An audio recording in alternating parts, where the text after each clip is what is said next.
Welcome to ScoreRite. This is John with Global Archery. Thank you for watching this tutorial on this amazing, game-changing piece of technology that we developed. The first screen you're seeing here is the remote, and that is how you really control everything in the system. The other two screens I'm going to be showing you are the detailed scoreboard, which is going to show your different players and the stats for how many times they've been hit and how many arrows they've caught, so on and so forth. The other view that you're seeing is the big scoreboard that will be visible over the field for the spectators. Okay, so let's start things off by hitting the new button, and that'll clear out any scores, any team names and colors and whatnot. So first things first, we're going to go ahead and give each of these teams a name. Now the default for each one is team 1 is red, team 2 is blue. Okay, but we're going to call this first team Tigers. We're just going to give it a kind of a catchy name and a color here. Team 2, let's call them Lions.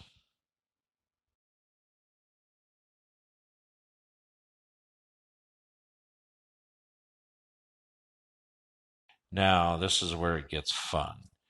So as you can see, I've got up to 8 players that I can put names in for. Okay, now we can roster up to 8 players, but we only have 4 players on the field at a given time. So you type in their name, and you're going to notice there's a B next to their name. By default, it's for bench. I hit that, and now the F means that that player is on the field. Okay, and you'll see as I add names to the field, they show up on the scoreboard with the detail.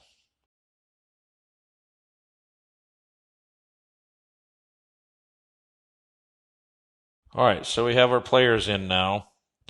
Under settings, I'm just going to kind of show you this briefly. We currently have it on IEAF with player stats, but we can also choose basic archery tag, recreational style, or archery tag with targets. We're going to leave it on IEF.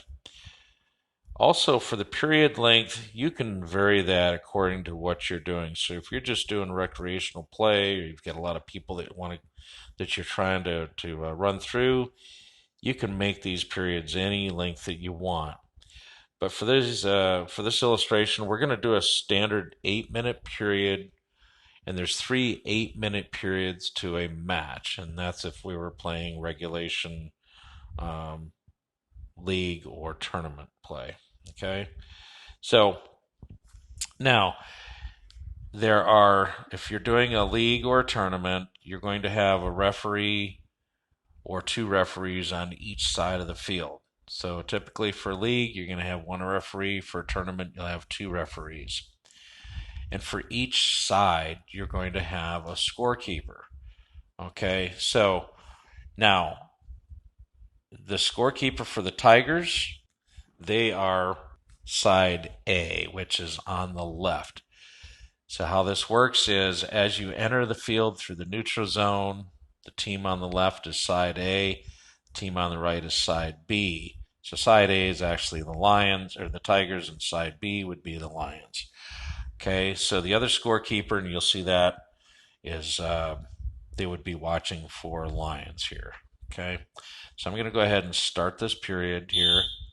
You'll see the whistle blow, and the scorekeeping is very simple.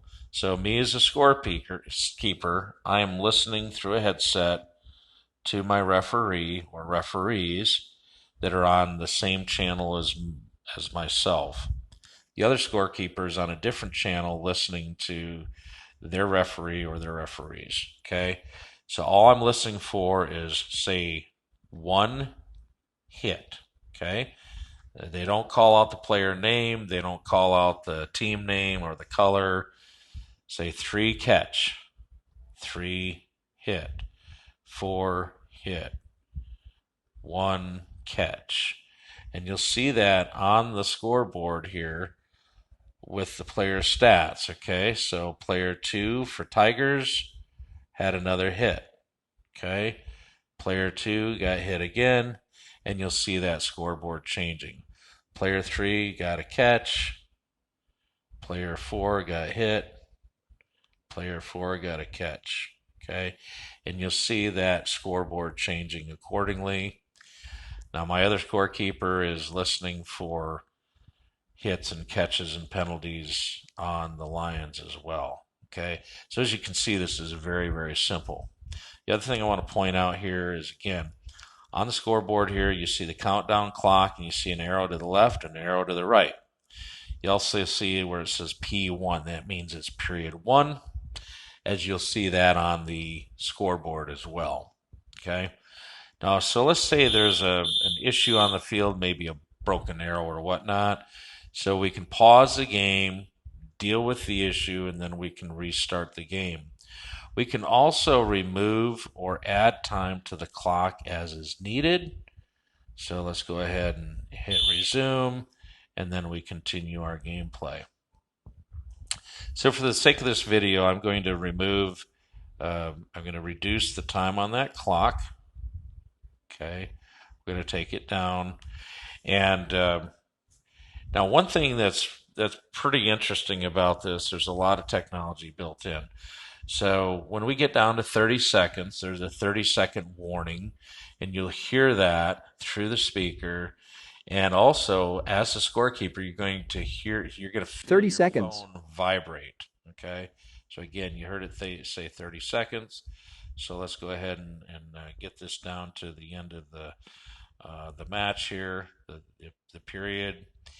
And so you're going to hear the whistle indicating the end of that period. Okay.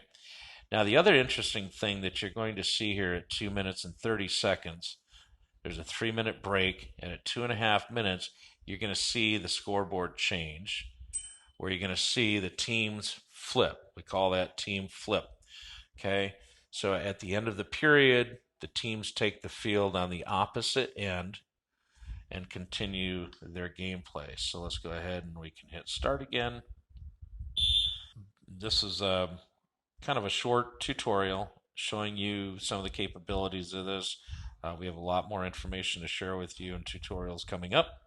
This is John with Global Archery. Thank you for watching. I hope you're as excited about this as I am.